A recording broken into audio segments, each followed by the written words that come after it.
Hey there, welcome to another video. Today we're going to be doing a quick review and impressions of my EQ6-R Pro mount here from SkyWatcher. This has been my primary astrophotography mount for the last year and a half, and it's been with me through a lot of setup and teardowns.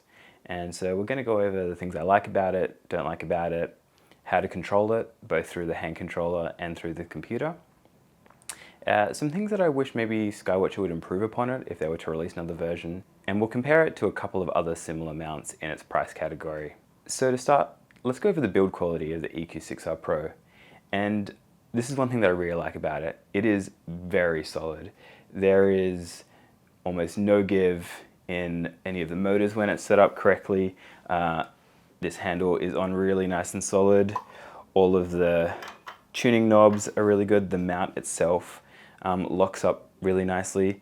The only problem I've had with the mount actually is one of my tightening screws to enable me to lift it up. It doesn't tighten down properly, but I have sort of been able to fix that myself. But usually I would actually recommend you just leave it flat on the ground anyway. It decreases the amount of wobble that you are likely to get, and that helps with extra guiding. But overall, the mount is built to last. Next, we'll go over some of the main features of the mount. So at the top, it does have your large and small Vixen dovetail guides. It has a locking clutch here, which is reasonably firm, which is good. For your declination axis, you have your power button, hand controller, auto guide, a snap port, as well as your power. You then have your counterweight bar here. This is actually mostly retracted at the moment. This is how I carry it around. I usually have it fully extended for my setup since my setup is rather heavy, but it's good that you can actually lock it off even with 2 of these 5 kilo weights here, and it does hold. On the top here, you have the exit for your polar alignment scope, which I actually haven't used. I live in the Southern Hemisphere, so it's a little bit harder for us to polar align down here. On the back side here, there is the eyepiece for your polar scope, which again, I haven't used. So that stays on there and stays nice and clean. Here you have your elevation in degrees, and you have your 2 adjustment points for that. You then also have your azimuth here, where you can adjust your left to right when you're polar aligning. On the flip side here, which you can't see but I will show on the camera, you also have your clutch for your right ascension movement as well. Moving on to the tripod, you have a little eyepiece holder here, which I have actually used. I haven't used it to hold eyepieces, but I do quite often wrap cables around these holes, which is quite nice to stop things drooping too much. You then have the hand controller with the associated holder for it. And way down on the ground here, you have some locking nuts for your height adjustment for the tripod. Next up, let's go over the weight and payload capabilities of this mount. So fully loaded up like this with both of its counterweights, this thing weighs about 35 kilos. I can lift it and walk with it. I don't like doing it. I don't like going far. So I definitely don't recommend you carry this long distances. It's probably okay to carry from, inside in a living room out onto a deck or out into your backyard, 10 or 15 meters. If you want to leave it fully set up rather than putting it up and tearing it down. I would definitely not recommend taking it much more than that because it is quite heavy. You can obviously lighten it by taking the 2 counterweights off here, which reduces it by 10 kilos, but it is still a heavy mount. The one thing I do love though is this handle. Without this handle, it would be much more difficult to carry this mount. So this definitely is a huge upgrade over the non-Pro model.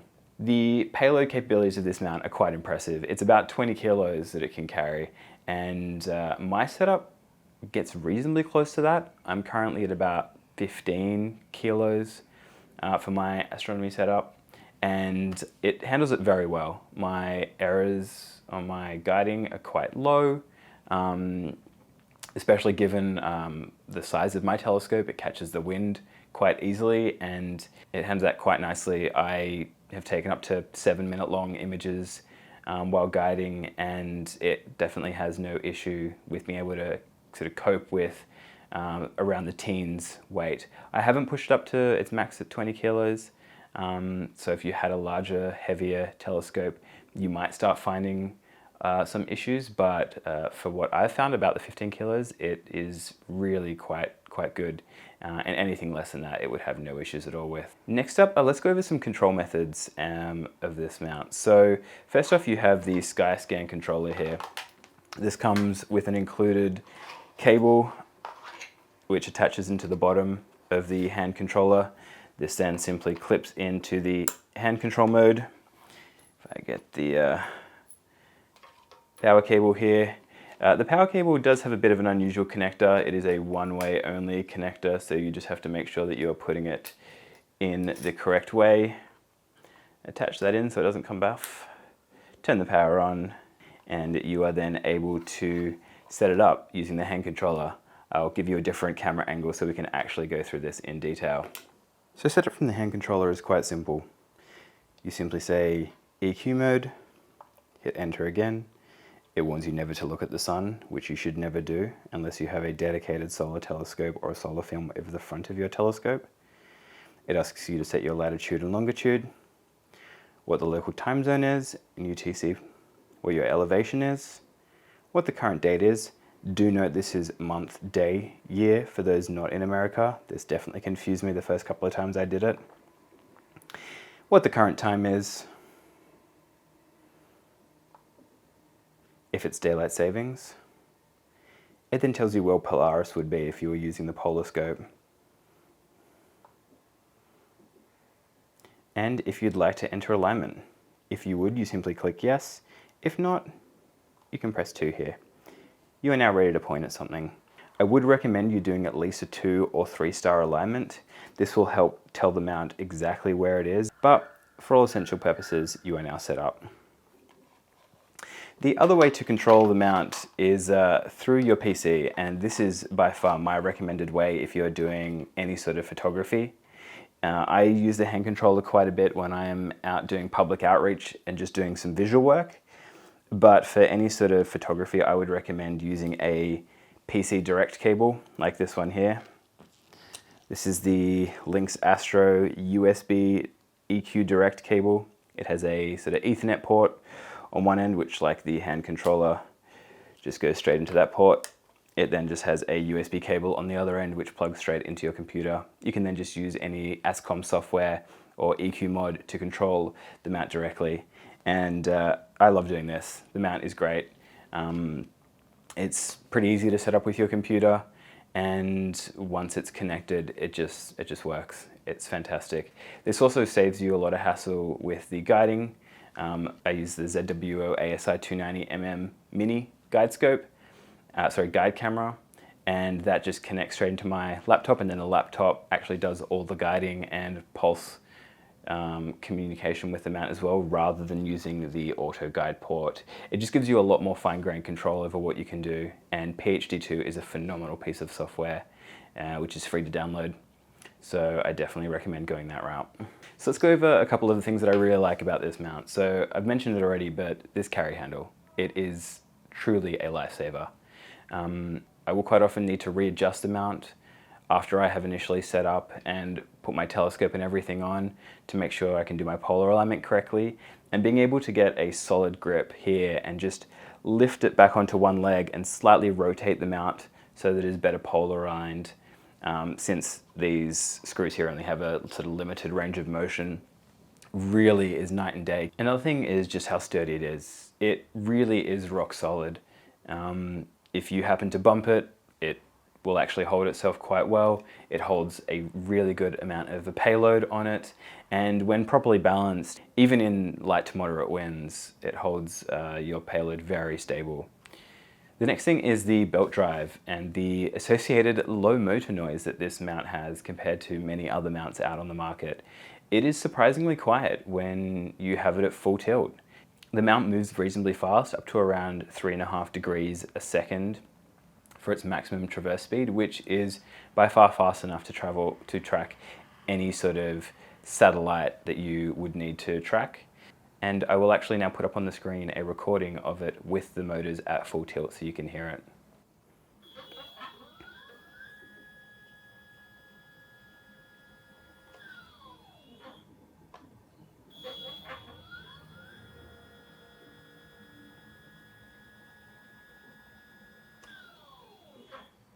As you just heard, it is quite a quiet sound. It will not annoy neighbors nearly as much. I have also used a Celestron AVX, and that is a much louder mount, so this is a nice upgrade. Another benefit of the belt drives is that they are also a lot more accurate and they have a lot less periodic error in them. This also does have a permanent periodic error correction, which enables you to train it on its own periodic error, and then it saves it so you don't. As you just heard, it is quite a quiet sound. It will not annoy neighbors nearly as much. I have also used a Celestron AVX, and that is a much louder mount, so this is a nice upgrade. Another benefit of the belt drives is that they are also a lot more accurate and they have a lot less periodic error in them. This also does have a permanent periodic error correction, which enables you to train it on its own periodic error, and then it saves it so you don't have to redo your periodic error correction curves every time you set up. The final thing I really like about this mount is the bubble level. It just makes setting up really simple when you're out in the field. If you happen to be in a park somewhere where it's not perfectly level, getting a quick level with the bubble level here is just really handy. There are some improvements though that I would like SkyWatcher to consider if they are going to be doing a new EQ6-R Pro 2, for example. Firstly is cable routing. I really wish this had some USB and power cables up the top here, so that you could do better cable management. It would be nice to give it some extra power and have some power cables up the top, which you could then use to power filter wheels, camera coolers, etc. Even dew shields, that would just be amazing. Another one is weight. This one really does weigh a lot, and I would love it if SkyWatcher were able to shave a couple of kilos off it, just to improve the ability to carry it around while it's already set up without having to tear it down. Thirdly is the power plug. It uses a unconventional power plug here. It is still a standard, so it is an open standard. It's not a proprietary power plug, but it would be nice to see a 2.1mm plug instead. I understand why they went with this one. It has that locking screw, so if you do happen to have the cable get caught on a snag and pulled, it won't come out from this end here. It will try and sort of get rid of that snag first and then I guess pull out from the other end, but it does prevent an easy slide out here. Next up is the competition. So the two closest mounts I think to this one are the AZEQ6 and the EQ5, and you may be considering these instead of this. So the EQ5 is a cheaper version of the EQ6, and it's mainly got two differences. Firstly, it has a lighter body. It is reasonably lighter, and I would say if you are someone who's looking to carry your setup from inside to outside on a regular basis, or you want to travel further afield with your mount, then the EQ5 will be substantially better, assuming you don't have a heavy payload. The EQ5 has half the payload capacity of this mount at 10 kilos instead of 20 kilos. And yeah, it really depends on what your setup is and what you plan to have set up and put on your mount in the future. I am using about 15 kilos on this mount here and can say that it comfortably handles that. If I had a little bit less, I'm not sure if I would be inclined to downgrade to an EQ5. I think that the sort of sturdiness of this mount definitely does help quite a bit. So I think if you're around that 10 kilo mark, you might be worthwhile upgrading or getting the EQ6 rather than the EQ5, simply so that you're not maxing out a mount and putting it under the maximum amount of stress that it can handle. Instead, you're having a mount that is quite easily going to carry the weight that you have. The other is the AZEQ6, and it is very similar to the EQ6-R Pro. They are both belt driven, they both have a 20 kilo load capacity, they both weigh about the same, but there are a couple of differences. Firstly, the AZ has some encoders in it, and what that means is if you have set up and you are pointing at somewhere in the sky like this, and then you realize that maybe you forgot to do your balancing, or you need to make an adjustment. And if you open up a clutch and move it and then relock that clutch, or say you balance and where you end up isn't the same as where you were before, the mount actually still knows where its new pointing is, and you do not have to sort of turn off the mount, reset it to its home position and start again. The other, of course, is that it can go into an Alt-Az mode where this one cannot. So if you are doing a reasonable amount of visual observing as well, then the AZEQ6 might be for you, because it is quite a bit quicker to set up an Alt-Az mount than it is to set up an equatorial mount. The third reason is you may have two telescopes. The AZEQ6 is able to hold two telescopes at once, one on this end, and it has a mounting plate on this second end here which you can use. And so if you have two telescopes which you want to be using at the same time, then the AZEQ6 may be for you. One final benefit that the AZEQ6 does have is I do prefer the AZ's elevation controls better than the EQ6R Pros here. The EQ6R Pro has two screws, one at the front and one at the back, and they have to be used in sync. So as you screw out this one, you screw in this one. And that can get a little bit annoying having to do it that way. Whereas the AZEQ6 simply has one screw that's actually on the side, and you just turn that whichever way you want to. You don't have to worry about matching it up with another one. And I think that would actually help with getting your polar alignment more accurately done. People don't use their elevation as often as they do with their horizontal adjustments, but it's still a nice little extra feature that it has. So I'm going to quickly jump onto the computer now. I will be using this cable that I showed you earlier. I'm going to attach it in here, jump onto the computer, and I'll show you how to go through the setup for the EQ6R Pro in PC Direct mode. Okay, so how do you set up your EQ6R Pro mount on your computer? I'll be doing this for Windows, so if you run Mac or Linux, it may be a little bit different. But firstly, you want to go to the ASCOM-standards.org website. I'll put the link for that down in the description below. Then you want to download this button, click this download button on the right hand side here, which will download this platform for you. You then want to run and install that. After you've installed that, you want to go to eq-mod.sourceforge.net, and here you want to click the download button up the top, click on SourceForge, click on EQ5 and download this v200q setup.exe. Once you've downloaded that, you want to run and install it.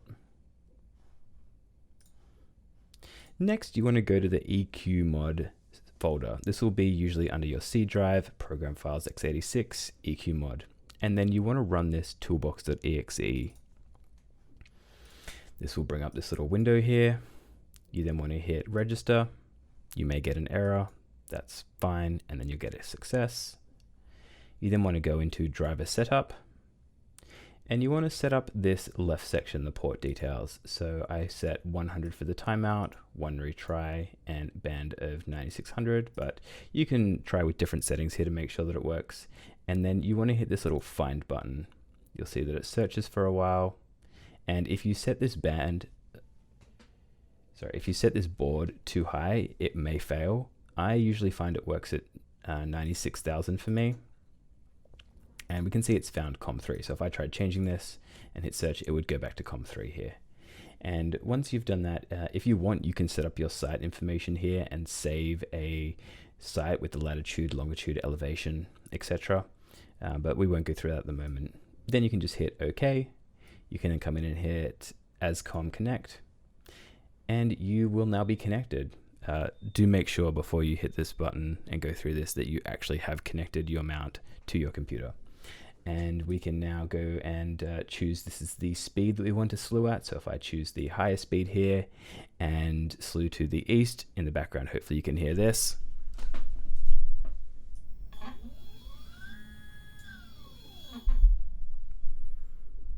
We have movement of the mount, and you can now set side rail tracking, and your mount is now tracking the sky. You can further go into EQ mode here and adjust some more settings. You can set up your site information so that the mount knows the location that it is currently set at. This is just the stock standard information that it comes with. You can also change your mount limits here. This changes when it will stop moving. So at the moment it is set to horizontal. You may want to remove those limits or change those limits so that you can actually let it go slightly past the meridian before it does a meridian flip. You can then also go in here and record your permanent periodic error correction here. So you would hit record, hit refresh.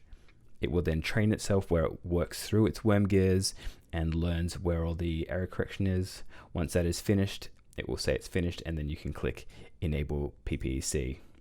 And it will say PPEC is on when you hit the refresh button, since mine has actually already been trained.